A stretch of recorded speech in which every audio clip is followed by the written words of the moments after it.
and welcome along to this edition of You Cannot Be Serious on lairmedia.tv, and the email, as usual, is info@lairmedia.tv. Welcome along, Chris Price. Good evening, everyone from Soggy Shannon. And Soggy Limerick as well. Good evening, Tony Brown. Good day, Joe. How are you? I'm fine. I'm always fine. To honest, Good. you make enemies. You make enemies for being honest. Good evening, Brian Hinchey. Good evening, viewers, listeners, fans, and acquaintances. Now, of course, we have a few topics. We do stray off, and we're entitled to, and we will do whatever we like. That's the nature of the show. We're going to open up tonight with controversies have often arisen certainly in this country, but in many other countries as well. But the topic we're looking at is, why do governments, particular right-wing governments or fascist governments or whatever you want to call them, and we're not giving that title to any government in particular, let me say that, they belittle and bash at the poor on a continuous basis, the less well-off in society. And why do they do that? Why do they? Well, we know one of the reasons is to deflect away from their incompetence sometimes. But anyway, that is the question we're asking. And in the light of the latest information we got from Dublin Airport about people being stopped their social welfare because they were going on holidays. Now, I'm not saying whether that's wrong or right, but one single particular group of people were singled out. If it was applied to everybody else, particularly to the people who are allowed to come in here and live for 183 days in Ireland, tax-free, that is not ever questioned. Anyway, Chris, what do you think of this question? Oh, Pat, when I saw this topic up, I was just thinking, talk about lighting a blue touch paper. I was thinking, this is definitely the most topical subject that you have put on this agenda, right? I mean, how incompetent has this government under Micheál Martin been? There hasn't been a day. Micheál Martin. Well, I'm just being kind when I say that, okay? Right. How incompetent has this government made? They have made more U-turns than a Formula One Grand Prix track, okay? They don't know what the biggest problem people had with Micheál Martin at the very beginning was his indecisiveness. His decisiveness is so indecisive that his indecisiveness is just decisive, because that's exactly like Trump. That's like something Trump would say. Absolutely, it's definitely coming from the Donald Rumsfeld knowns unknowns, right? The problem that we have here is this, right? And you asked a question about, why are they doing this? Now, put on your economic hat for a second, right? They made a mistake, a big mistake. And it was a panicked mistake by giving every single worker in this country either 70% or €350 a week without looking at the individual circumstances. When it was turned out that some people who were on part-time students were getting 350. My nephew was on 350 and wasn't even earning half that.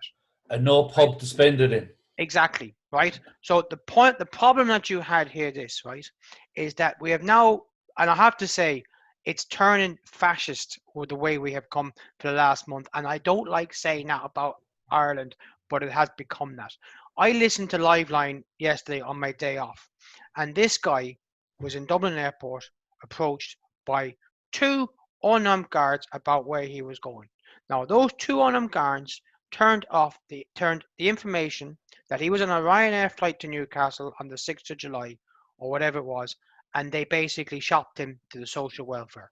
And when the guards were asked for a response by Liveline, they were said that we are only facilitating the social protection department. Now, the reason why Heather Humphreys went into the Dáil today to change the law about the pandemic payment was they were petrified that there was going to be a class action case against this government, right? Now, the problem is this: the government are now coming out and saying that if you are in receipt of this COVID-19 payment, you are actively seeking work.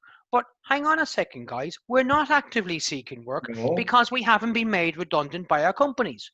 So if they are saying, right, that we are looking for work, then fine. let our companies issue our P45s. Let them give us the appropriate level of statutory redundancy, and let the company come up with the redundancy payments that we should be, and then we'll go and look for work. But the problem is, lads, there's no work out there, right? Yeah, So the companies are closed. the companies are closed. I mean, if you're working in a pub for 30 years and now they say they want you to work to go looking for work, I mean, you're not going to become a tax accountant now after 30 years working in a pub. So you kind of say, well, I can't work in a pub. Why? Because the pubs are always shut. So they have now made a cataclysmic mistake, and now they're trying to recoup the money. And this is the way it's going to be. And this is only the start of it.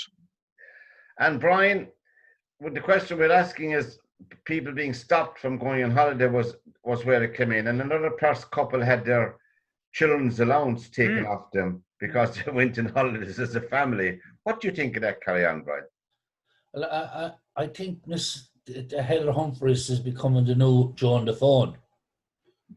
After what Joan the Phone did with the single mothers way back. Yes. But Ben Gilroy put up a thing on Facebook. I think I sent it to you about if you go into a supermarket and there's a thing up on the checkout said no cash. Yeah, saw that. No, did you see it? No cash. Yeah. And he said basically, if they have that up there, you can walk out that door with your groceries, and they can not stop you. Well, because you are wanting to pay, but they won't let you pay. Yeah, but you know what's happening here, Pat? I think Leo Varouka is looking for another election.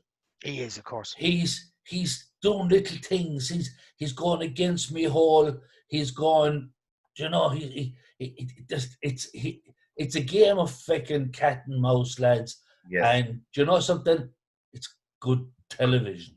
And Tony, I mean, I know you are not going abroad for a while now, but if you were going abroad now and you got a tap on the shoulder at Dublin Airport and said, Mr. Brown, where are you off to? And why are you going when you're drawing this payment? You wouldn't like that, would you? No, wouldn't. First of all, I've asked them anyway, what business of theirs is it? Yeah. That's the first thing I said to them anyway. And I said, what are you stopping me for? I'd have had a different approach altogether now. Because, as I told you before, it's like talking to an Alsatian, whether he's going to turn on you or not, you know. Yeah. But if you did that, Tony, you wouldn't be going on your holiday. Yeah, but I was abroad the weekend. I was abroad in Tipperary now, Sunday. And they are foreigners, all right. Was there visa checks, Tony, was there? What? Was there visa checks on the way in and out? But anyway, the whole thing is crazy. We all know that, you know. Because I remember when it first started, I knew a girl that had she had €90 a week, part-time now, and she ended up getting 350. Brilliant. She probably bought a new house, did she? Well, I think, Tony, what you said there, in fairness, I think they did the right thing. No, they took a decision for the right reason, sorry. Yeah. But they panicked over it, Tony. Yeah, people are going to be out, the doors of the business are shut, they have to get something. But there's no emphasis on the follow-up. Are the employers paying them the rest of their wages? Or are they taking the money from the government and not paying the balance of their wages? They're not paying it, Pat. Huh? No. They're not paying the balance. This is very similar to when they started bringing out a couple of years ago, where they said that everybody has to have a pension scheme, right? So what they did was, I remember I was working up in the airport in car hire, and one of the lads rang me and says, "When are you starting today?" I said, 4 o'clock. He says, "Can you come up at 2 o'clock?" I says, "Why? Is it overtime?" No, we have a guy coming from the bank. You're talking about pensions. I said, "Oh, are we? So are you starting to contribute? Are you going to do a scheme where the company contribute?" No. I said, "See you at 4 o'clock." So. Yeah. Right. We had the same in the civil service, the exact same before I retired. The same carry on. Chris, I was like that outside Molix and they got rid of me. Yeah. Well, we had unions, thank God. If we hadn't, there'd be an awful lot. I took my own pension out, Brian, because basically I would rather be. I mean, if the company are only going to supply details and they're not saying to you, "Oh, you know, we're not supporting this," right? The difference is you might as well get your own private pension. Why are you going to get the company's pension when it could be the worst in the market? Get the one that suits you, not that suits them. So we're looking at the government, and we don't really want to bash governments for the sake of bashing, but as Chris said at the top of the program, the incompetence at the moment up to now is been breathtaking. Oh, The idea of giving two Garda drivers and an extra car to a person who doesn't. First of all, the cabinet did not take the decision. The person themselves rang Phoenix Park himself, the minister himself, and asked for it. Asked for it. So look, I'm not going to mention it now because that's still ongoing. But this, and then on the other hand, a poor misfortunate person who had their holiday booked way before this COVID thing came in, and they gave a list of countries they could go to, and they're stopped at the airport. okay. The most insidious part to me is this. Apparently, or it's supposed to be, your PRSI number is sacrosanct. It's yours. I have mine since 1969. It's sacrosanct. That till you die. Those two members of the Garda Síochána that stopped the person and gave the information to social welfare. How did they know, number one, who he was? How did they get his PRSI number? Do you know what they did, Pat? They went to the airline for the manifests. But the airline is not supposed to do that. No, hang on a second. I'm going to tell you this now because I know it. Okay? I know this. Okay?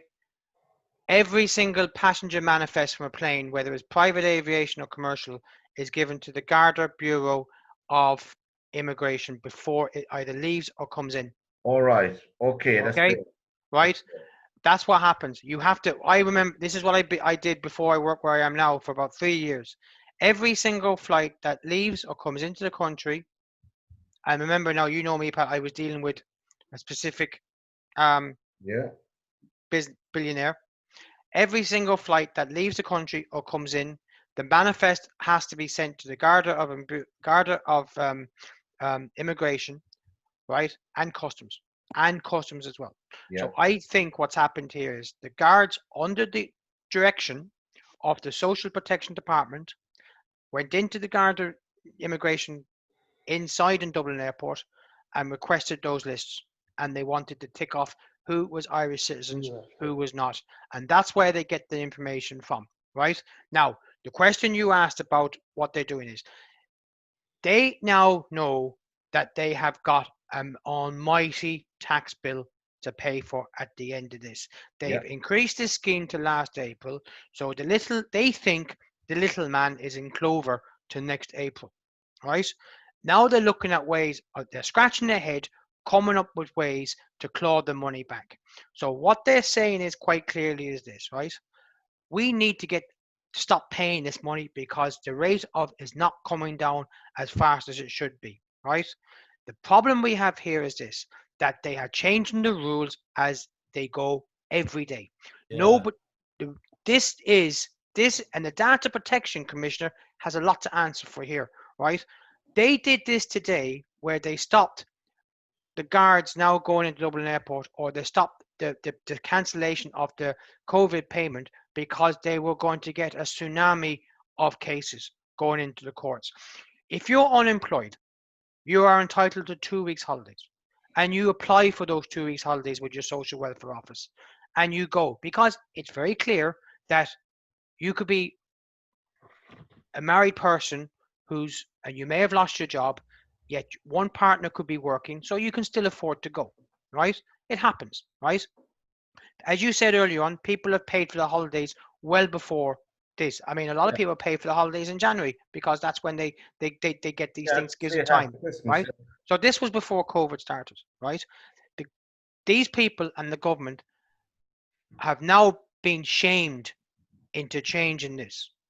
And this is all to do with trying to claw back the money that they have paid out, because they have paid out way too much and they are struggling to get ways to get it back. Well, I think that's the main point, because they have extended it. But I mean, as businesses will open, obviously the numbers will come down, and inevitably the bill won't be as big. But as you said, it just goes to show I suppose, a government that's devoid of direction, have no direction really, and there's a lot of politics going on as there is in all of those two parties. One party wants to get the best of another one. You cannot be serious. But Pat, if I can just say, Certainly. what their biggest the thing is, we have a situation where they have a 15-country list that you can go to and come back from. Right. And anyone that goes to any country other than that, they can come back, but they're asked to self-isolate for 2 weeks. Yeah. We have foreigners coming into these, coloured people, and when they come into the country, they're put into concentration camps. They have no choice. They're put into direct provision. They're just shoved in there. These people, anyone that comes back from a country that they're not supposed to go on holidays to, should be taken at the airport and they should be put into a direct provision for 14 days. What you meant is Simple as direct that. provision. I know, Brian, that's true as well. But anyway, there is no single answer to the question we asked. We're just saying that it's the poorest in society is being the starting point again, as Chris said, to claw back some of the. It's always been that way, Pat. And it It's always And it been. always will be. Yeah, he's right. but Brian is won't right. work this time because people are more aware now and more educated. So what's happening is this, Pat, right? And this is what we said. I mean, your question is about why are they? The problem is now is that the lesser off in our society through Facebook and all these different social platforms have now got a voice. And what's happened is, and if you look at what's happened since Micheál Martin and the current coalition has come in, right, is this, right? Every single decision they have made or tried to make, they have rolled back on it because it is not thought out clearly, right? And the ramifications are not thought out clearly. Now, I have mentioned this to someone this evening. There's no guarantee, guys, that the pubs are going to open on the 10th of August. No. Right? From what I believe and from They what won't. the word in the grapevine is They that won't. the schools are taking precedence. They want the schools open first, and the pubs could be September, even October. So now the COVID payment that they were hoping would have come down a lot in July is now going to be still high up until September. So now they are clamoring and scraping and scratching to see where can they get these reductions, because it's going to look like 20 to 25, 30 billion that they have overdrawn this year. And Guys, that can be just wiped off with a stroke of a pen. if they you're a want bank, to. you could, Tom If they Bryan. want If you're to. if you're a bank, you would. But we're not banks, so we have to pay it all back. Well, we're part that's of the way Europe. we treat We're it. part of Europe. Europe should be able to do it. And you saw I the think- deal. You saw the deal last week, didn't you, Brian? Oh yeah, we get a measly 1 point something billion. We're giving more. We're giving more than we're getting. We're Oh yeah, confident. that's exactly the point I'm making. Yeah. We're But the Pat, I made the point here on this program before. The biggest mistake the capitalists are going to make in this world, and I hope I'm right, is educating people. Because educated people will not take the shit that's being dished out at the moment. That's true. And just to finish on this topic, our country, the Republic of Ireland, was, I suppose, shouldered with 43% of the bank debt in 2009. People should not forget. 8,000 something, 8,000 per person. And rising. The average was 200 or 300. And rising. Anyway. Yeah, but Pat, I go on, want Tony, to know, would there be a double payment to Christmas? That's all I want to know. What, Oh, €700, Tony? Yeah. Will there be? Yeah, and they'll backdate it to last Christmas. 700. You're going to get €700. But see, if you're caught in Colbert Station, you're going to have to be suspended. Yeah. Just before you. But if Tony is caught in Colbert Station, the two guards that will come in and catch him, he'll have him boggled with history before they won't know what to do. I'll bamboozle them. Bamboozle them. Pat, before you move on this topic, I just think it's one point that is clear about this so-called green list. I mean, lads, how comical was this green list? I mean, I'm not so sure whether it was David Attenborough who brought this list up or was it one of the Keystone Cops? Because, I mean, Monaco was included. Now, to get to Monaco, that's right, you have to fly into France. That is not included. Chris, right? there was a pub in Limerick one time where you had to go through the men's jacks to get to the women's jacks. I'd love to be there. There was actually a pub in Limerick that was like that. There was one The in men Cork. would be peeing up against the wall, and the women would have to be Yeah. coming in behind them to go to There the was one in toilet. Cork down That's at- like what they're That's after it. doing with So this you thing. so you have to to go to Monaco. You got to fly to Cannes or Nice. Exactly. To Yeah, go ridiculous. to go to You couldn't Gibraltar, drive you've it. got to go to Malaga. And anyway, Heathrow. who the hell goes to fucking Greenland anyway, apart from I'm gonna David ask you Attenborough? about If Greenland. Shane Ross was still the Minister for Transport, you could understand it. Yeah, He'd but put a Lewis line in it. there are no direct flights to Greenland from the Republic of Ireland. Or Gibraltar or Monaco. I thought we were Greenland. No, how would you get there? Anyway, No, we're the Emerald Isle. you cannot be serious. It's the program on nearmedia.tv. Tell all your friends about us, and all our shows are up on our YouTube channel. We'll move quickly on this, not because of the topic, but the whole question of the equality of men and women. I'm suggesting myself personally that debate is over. They have it now. It's now reality between men and women. They are equal now, and so is that debate over? Tony, do you think that debate is over now? They're equal, is it? Yeah. Just a minute, I tell my wife, sit down. Now, when I... Yeah. Get me the controls. In my slippers. I don't know. I mean, I don't know. I hate even women talking about feminism and all that kind of thing, you know. The debate is over, really. I suppose we're supposed to be equal anyway. Yeah. As regards, there were a few little things. Insurance, for example, if women were cheaper, car insurance Right, yeah. were always cheaper than men. And there's a few, and then as regards the equal pay in places. But then, I don't know, some women maintain to be doing the same work as men. I mean, you could argue this forever now. Are they strong as men to do certain jobs? You'd wonder. Then is it right making a woman do a man's job, especially if it means kind of some bit of physical work? Is that right, making her do that? No. You know, like you say, a postman, for example. Like is a postman a woman doing the same job as a man? Has she to carry a big, huge thing and a big load of post as well? Then she ends up paying her back at her. I know a woman lately now there's trouble with her back. She worked in a certain shop and I saw her lifting things and I used to say to myself, she'll suffer for her back, and now she is. So, you know, so you'll wonder. I don't know. Yeah, they're practical considerations. Brian, you think? I mean, we're going down the other side of the hill. It's not that we're not concerned with it. Of course, we are. And I have a daughter and granddaughters myself. But do you think the debate is somewhat over now that people have achieved a lot, women and men? It's good and bad. I mean, I think I said it in the last program about we're only 50, 60, maybe 70 years ago in this country, women were definitely inferior to men. They were. They couldn't go here. They couldn't go into the pubs. They had the snugs in the pubs just for that women could go into. A woman could work behind the bar, but not outside the bar. Yeah. You know, I mean, it's changed. But I think one thing I'd be worried about is that most of the do-gooders in this world are women, and that's why things are changing. They're the little things, like the thing about the statues is absolutely ridiculous. There's some hotel in Dublin now where they took down 2 statues. Kelburn. Yeah, because they were depicting a slave. As someone said to me last night on Facebook, why don't we knock all the pyramids now? Yeah. Because all the pyramids were built by slaves. Yeah. You know, that it's going too far. This do-good thing is going too far, and I think an awful lot of do-gooders are women.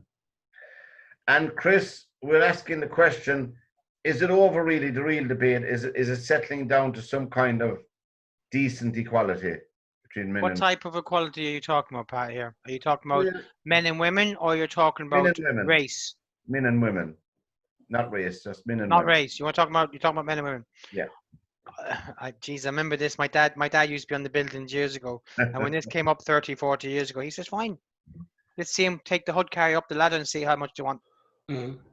You know, True. and that's it. That was always. I mean, there are certain jobs that men are way too. I've met an awful lot of men who have been paid way too much, right? And there has been women who have not been paid enough. But it's a bit like horses for courses, okay? Certain jobs are suited for men.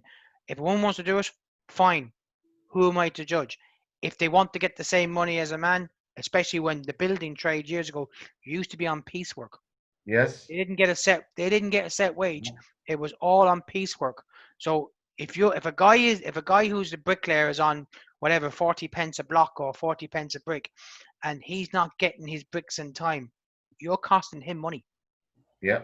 And that's the reality. That's the reality of it. That's not me being sexist or whatever. That's the reality of it, because that bricklayer is going to say, "Where's my where?" And he says, "Well, I'm only carry a few bricks at a time compared to what a man can do." You're Because right, Chris. that's the philosophy of it. That's one area where, to be obvious, like that they couldn't take 4 blocks on their back. I could, but what about in our parliament, say in Ireland, where we have very poor representation of women in parliament? I know there's many reasons for it. I'm sure of that. It's complex enough. Okay, well, you asked that question about. Well, hang on. You have to look at the individuals that have been elected, right? And you have to look at the individuals, right? Yeah. That have been de-elected, right? For want of a better phrase, right? They all say that women can run it better because they have more of a heart and they're more empathetic. I can guarantee you the last 2 people in social protection were probably the worst hard-hearted people that you could ever ask to be in that type of position, right? So the question is, and when you look at it, is when they say there's maybe 35% of the Dáil that has women, okay? There could be more, but the problem is that women won't even vote for women. Oh, that's true. Well, Right. not now, Chris, but in another 50 or 60 years, it will be different. It will be different. Maybe, but here's a question too, and I'll turn it into a sport way, and right, and it's about equal pay in sport as well, right? Yeah. You look at an All Ireland hurling final or a rugby international in men, right, or a soccer match in men, and you will get 80,000 in Croke Park in the first Sunday of September. When it comes to ladies football final, they have to bring out all the inducements to get 50,000, and it's only been 50,000 for the last couple of years.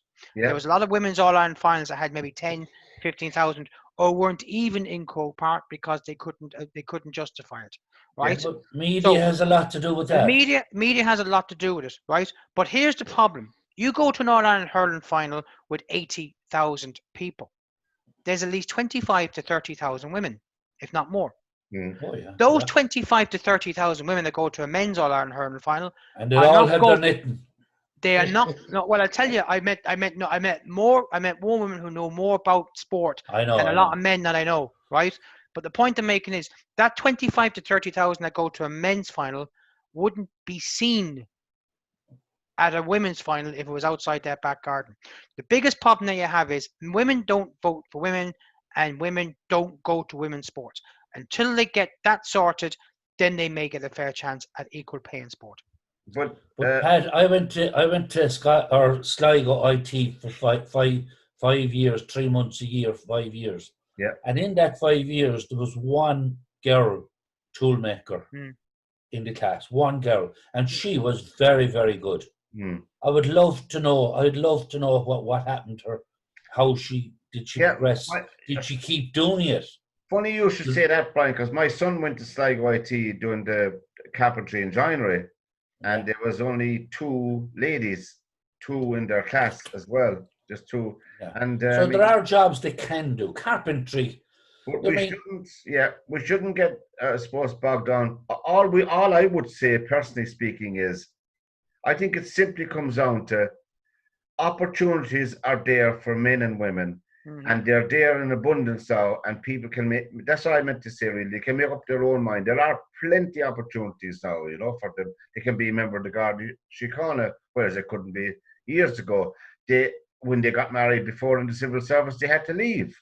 They had to resign and leave. That's right. Yeah. An awful lot of progress. But a lot of these women Vanguard, when they qualify, I think they get a pair of dungarees, do they? And a pair of Doc Marten boots. Yeah. Cut their hair short. Yeah. Yeah, you see, so. Yeah. You end up We with know that, why you we see. have the pair of Doc Martin boots, Tony, you know. But And anyway, the hair is usually cut the short. shins either. I'll tell you, you'll be getting a pair of Doc Martens up your backside the next time you see a freaking Vanguardia. Anyway, you You can't be keep calling them Bangardi, you will anyway, that's for sure. and we love the Gardaí. Bandigardi, yeah. We should talk about hormones, you see.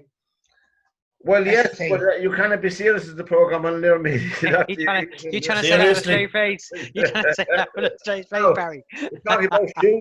We're talking about shoes now first before we Well, get you've just put your foot in it there now. Yeah, as you mentioned, Doc Martens. So, would your preference be sneakers or flip flops, leather shoes, a good pair of leather shoes, or clogs, Wellingtons? Which one now, Tony, would you reach for first, apart from your slippers? Well, it depends what my wife brings home. Very good, very good.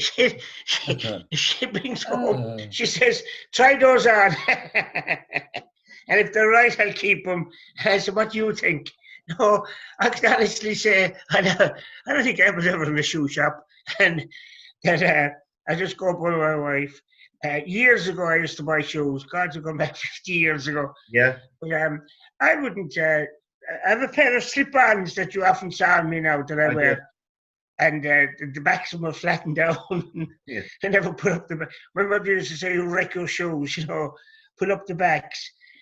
I couldn't care less, really. I don't think I ever wore a pair of Rushers, as we call them, Wellingtons. Yeah. I don't think I ever did. No, and sneaker, I couldn't care less, really. I wouldn't be that put out. As I said, I'd go by my wife. That there's something really, well, I do anyway, but about a nice pair of leather shoes, comfortable fitting, right size, and all of that for walking. Do you think it, for your feet, like for your posture and all that? I never wore sneakers or running shoes. Yeah. I never did. I'm a lover of them either, yeah. No, I never wore those in my life. No. And Brian, what about you? Would you have worn all of those clogs, leather shoes, flip flops, sneakers, and all Wellingtons and all of that? As they say, what would you call 6 sheep tied to a post above the curragh? A leisure centre. My favourite would be the old welly boots, because whenever I go out looking for sheep in the fields, I always wear my welly boots.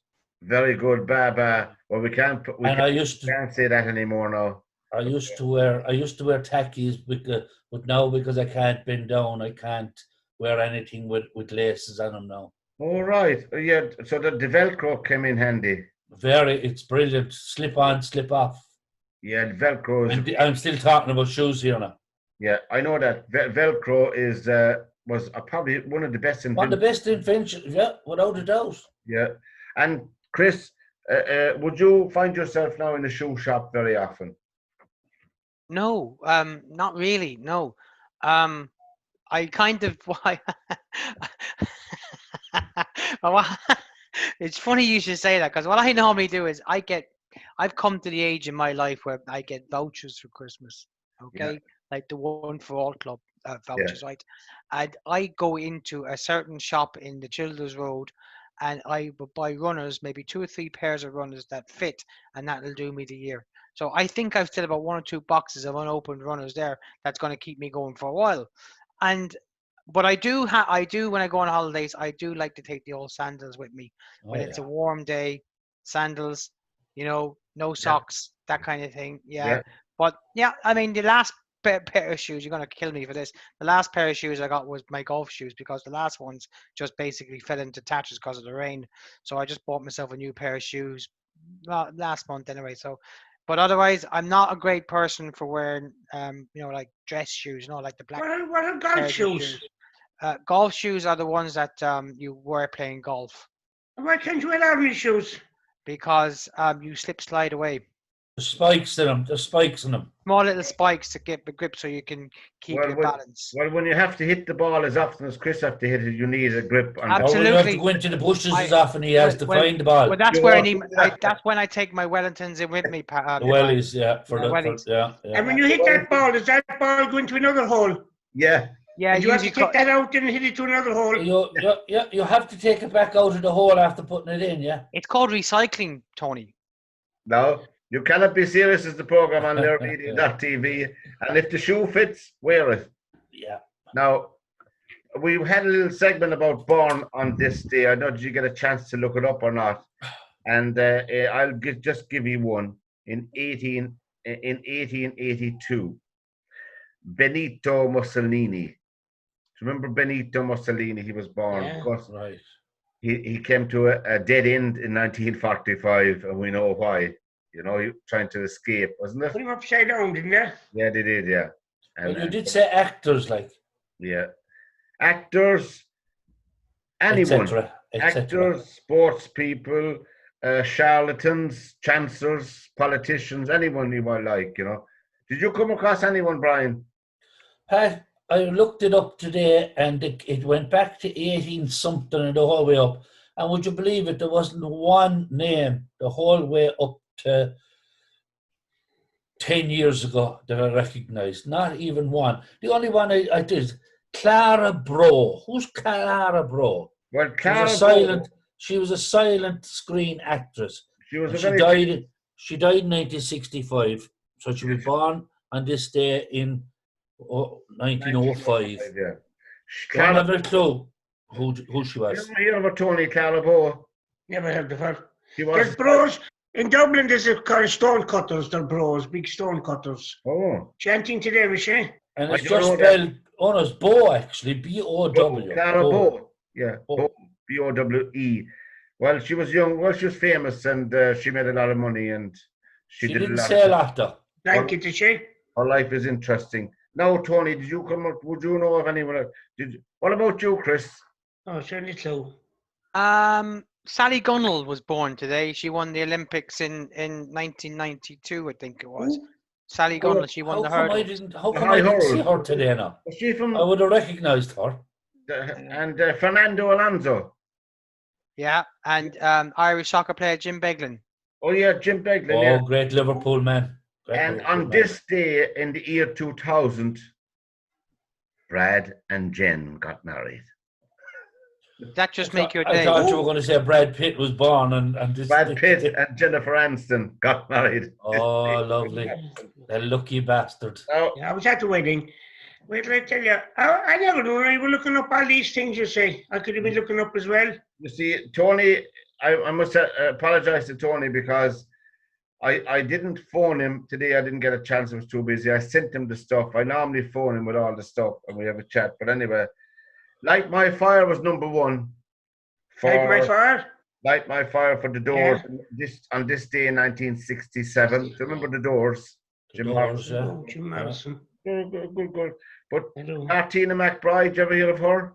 It is Martina McBride. They're a country singer.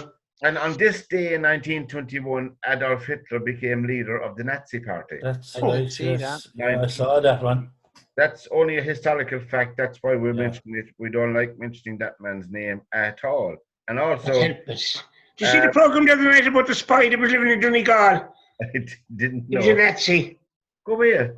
Yeah, he was living in Donegal and he went back to Germany just before the outset of war. And he was very friendly with Himmler. Very good. He lived in Donegal. He was a great Irish speaker, he was. Oh, go here.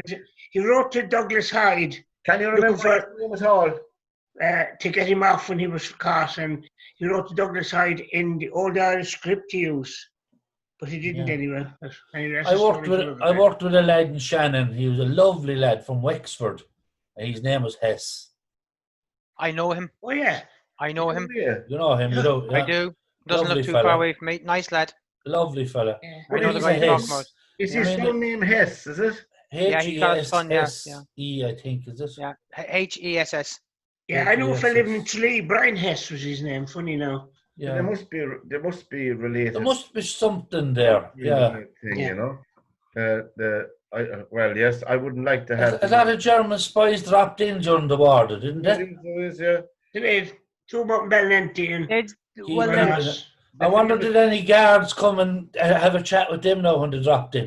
Mm. I don't Of know. course, on this day, lads, in 1848, the rebellion, the 1848 Yeah, what rebellion? was put down in Tipperary, where they wound up at the end. let's put down the Widow McCormick's house. Was the hide? You weren't even the house. What? Where that house is in Ballingarry, is it? Ballingarry, but Ballingarry, there's two Ballingarrys even in There is. Tipperary.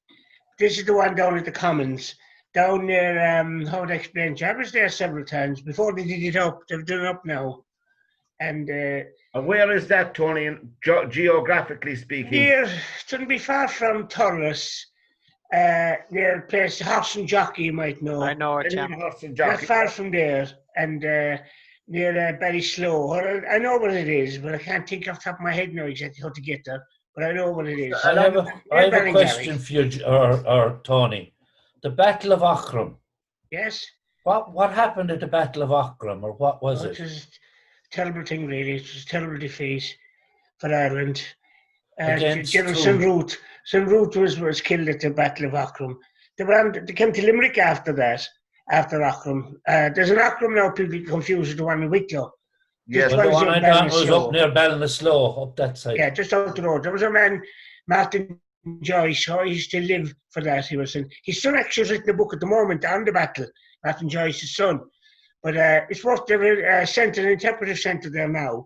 That was there years ago with Martin Joyce when there was no, he's going to the field and, dear God, he still lived the whole battle.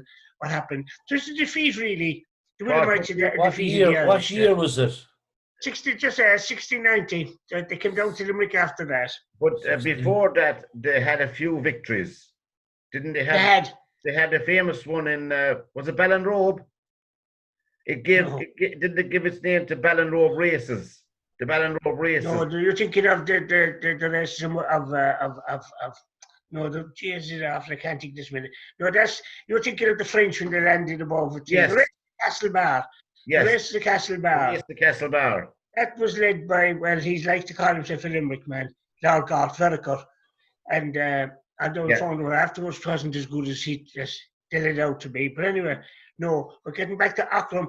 When St. Root was killed, who was the leader for the Jacobites, when he was killed at Aughrim, they kind of lost What was he faith. called? Saint Root. What?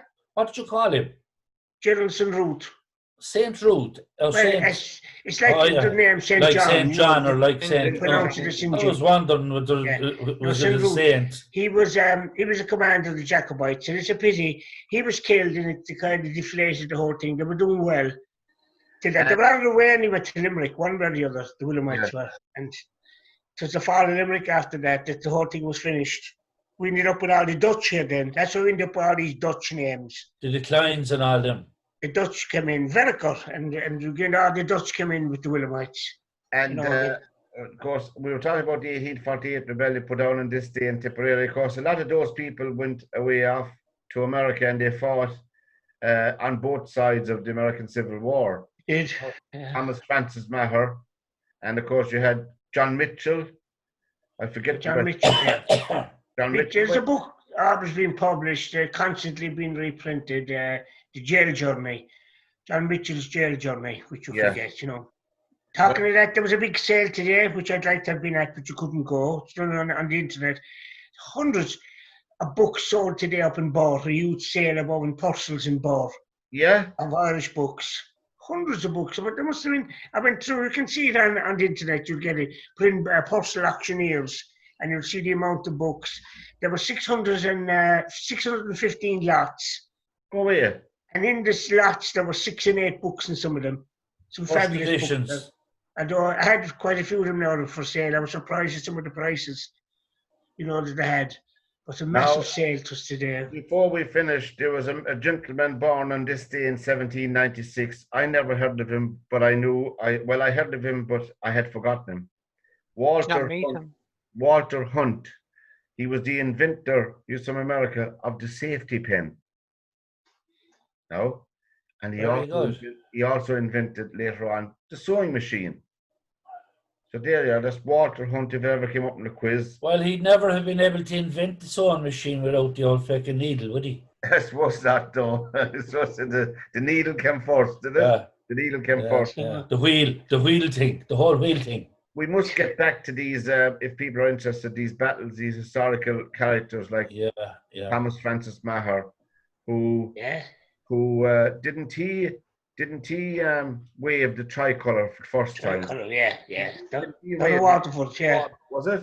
Yeah. They're the Waterford. He became But I never agreed with that tricolour.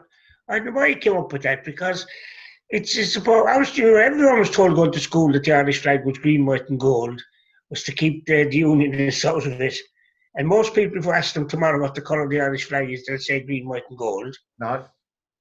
I was never told it was orange. And you see, we all grew up with the gold thing. yeah, and you see flags, which wouldn't be allowed in America. You see people at matches with flags, and it's green, white, and nearly yellow on the flags, which they shouldn't be allowed even to sell. But the Irish flag should be plain green with a gold harp in it. That to me should be you can buy those now on the internet if you want one to adorn your front garden or wherever you want to put it. The Irish flag with the harp in it. It should, yeah. I know. That should be the Irish flag. I would go for that now, but I wouldn't diss our flag now. I don't know why we recognise the 6 counties, because they don't care about us. There's no 6 counties. There's no 6 counties in this country. We're a 32. Counties? We're a 32 county island. Oh yeah, but if you want to refer to that portion of Ireland which is occupied by Crown forces, as the 6 counties, because the quandrum is, where's Donegal? Is it the north or the south? It's not one of the 6 counties, so it's one of the 32 counties. What am I where is Donegal? Is Donegal? I said there's no 6 counties a minute ago, and now you have me calling them 6 counties. Yeah, well, it's a lazy person, but we can call. It's not Ulster because Donegal is in Ulster, as we know. Yeah. And Cavan and Monaghan. So it's not. Yeah, there's 9 counties in Ulster. Yeah. There's 4 provinces, the same as you have in the Irish harp. They have 4 octaves in the Irish harp and 32 strings in the Irish harp. And did they keep the 6 because they were the most prosperous? They were the most populated. Demographics. Yeah, populated by the reason, Protestants. Brian, the reason why they kept those 6 counties, and in fact, from what I believe, actually Donegal was offered to the north, and they said, they don't want it, lads. We don't want it. They didn't want it. Cavan and Monaghan were offered. No. There's too many Catholics living there. That's exactly what. So it was based around people more than. It was based on people. It was all down to the gerrymandering, where it was down to I'm trying to think of the guy. It was Carson. No, it wasn't Carson who said it. It was the one afterwards. Craig Avon. Craig Avon said he wanted a Protestant state for Protestant people. Protestant people, yeah. And that's exactly the phrase he wanted. And that's where gerrymandering came into it in the 60s and the 70s, where Derry City had a majority Catholic population, yet it had a majority unionist representation in Stortmont. Yeah. That's where it came from. Now what's happened is that Tyrone, Fermanagh, and Derry, and parts of Armagh are basically, and South Down are all predominantly Catholic. There's only probably Antrim and North Down would be predominantly Protestant, because they are the 2 big areas. Yeah. Belfast would have a 500,000. And are there more Protestants than Catholics in the 6 counties? No. About 30 years ago, it was a 60-40. Yeah. It is in down favor of Protestants. 60-40, right? Now, there was always a high number of Catholic population that would emigrate because there was no work in the north. Yeah. But due to what a lot of people wanted in the late 60s, the fair crack at the whip that they didn't get, the now burgeoning middle class of Catholics that are now working as teachers, civil servants, and in middle class jobs have now kind of taken over. And this is your phrase that you mentioned earlier on, Brian, about educating the people. Okay, they have now taken over. So I think it is actually now somewhere about, I think it is close to 52-48. Still in favor of Protestants. They reckon in the next 10 years there will be a Catholic majority. Well, you can see, you can gauge it in a simple way. I know it's not; these things are not simple, but a simple graph looking at the electorate, how they voted for the last 25 years in Northern Ireland. You can see the graph equalising. No, So equalising. we will see a united Ireland. Well, you're right. Not in our time. No, It- not in Oh, my we time will. either. Not in my time. No, not Well, in our time, but we will see it. And I'm going to tell you why. And I I'm going think to tell you it's becoming exactly. more I'm irrelevant. going to tell you exactly why. There's two reasons why. One is this, right? That all the middle class and all the working class Catholic population wanted was a fair crack in the whip, an equal opportunity for jobs, and proper housing that they were not allowed to get in the 40s, 50s, and 60s. And the second reason why is they're looking at this shower down here and saying, Well, do we really want to be involved in that mess? it's up to us to sort out the shower down here. Yeah. And if we sort out the shower down here, then the shower above will want to come down here. Well, but at the moment they're looking at that and thinking, really, do we want that nonsense? I think that as Chris was saying, at the end of the day, no matter what country you're in, politics is all about money. Politics is all about how much will I be better off in my pocket. It always It's comes this. down to that. in What any kind of a pension I'm going to end up at the end But of it? it's Is like it? in American politics, irrespective of who's running for president, the bottom line is the policies they're pronouncing and they're pursuing, etc. Will it be good for what we call the majority of people, which are middle class in America? Will we have more money in our pocket? And if we have, it's irrelevant who's running for president, in my opinion. So It's that's the irrelevant. I'm all right, Jack. Yeah, it's syndrome. irrelevant. That's exactly what it's come down to, Brian. You're 100% right. That's what I mean. I can guarantee you this. I've had this discussion with my old fella who is. I was born in Belfast, but obviously don't know Belfast. My old fella was born in Belfast, and we had those animated discussions over the years where he says it's going to be, and I'm saying no. I'm convinced that if you look at the Catholic population and if there was enough analysis and study done with it, if you look at the Catholic population now and where they are compared to where they are 30, 40 years ago, they're going to say, no, we're happy where we are. All we ever wanted was a fair crack at the whip. Now, I don't know. the problem is that the problem about Belfast being, if you go down the Falls Road, right, is that there is no opportunity down there, right, compared to other parts, right? It's a bit like when you're, and I mean this in the nicest way. If I remember when I worked in Dell nearly 30 years ago, certain people in certain parts of Limerick would not get a job there because of where their address was. Yeah, Well, that's Now- probably still the same. Probably still, but not as bad and not as pronounced, Maybe not. right? No. But the point of the matter, that's Belfast then, and that's Belfast now. You will always get the people down by the Falls Road, Grafton Road, whatever, and they would basically beat their drumsticks saying, we want 32 Ireland Republic. But you must admit, Westminster would run out of it in the morning if they got half a chance. They don't want near it. They So don't that want near it. Will it someday end up like Hong Kong? I think what they should have, I think, in my opinion, and I've spoken to a good few people about it. If you remember, Rhodesia went along the lines of the unilateral declaration of independence in the 70s and 80s. yeah. I think, do you know what? I'm from there. If someone said to me my nationality was Northern Irish, well, I wouldn't have a problem with that. I am Irish, but if someone said that I'm Northern Irish, I'm going, okay, fine. It's as far as I'm concerned, it's more of a geographical term. It's like someone being from West Kerry. It's like someone being from, say, Northern Donegal or West Galway or whatever. I personally wouldn't have a problem with it, and I would rather that they actually ran their own affairs properly than be in hock to Westminster or be trying to be with a government in the south that doesn't really want them. But I've always said and accepted the fact that the fact that the British government have to pump billions and billions in there every year, it's payment, it's payback. It's payback Absolutely. for Well, what they did. I think That's the only way I accept it, but Yeah. I will not accept it as It's not part of Ireland. If you want me to be honest with you, right? The fact of the matter is this: I'd look at them putting in their fiscal subsidy every year as reparations to the north. Yes. Okay, Reparations to both north and south. well, whatever, but definitely reparations to the north, because if you think about it, it wasn't that long, maybe 20, 30, 40 years ago, that the north was actually a basket case. Yeah. Right? Now, there are some parts of the north that are still, a basket case. Or was that because of the troubles?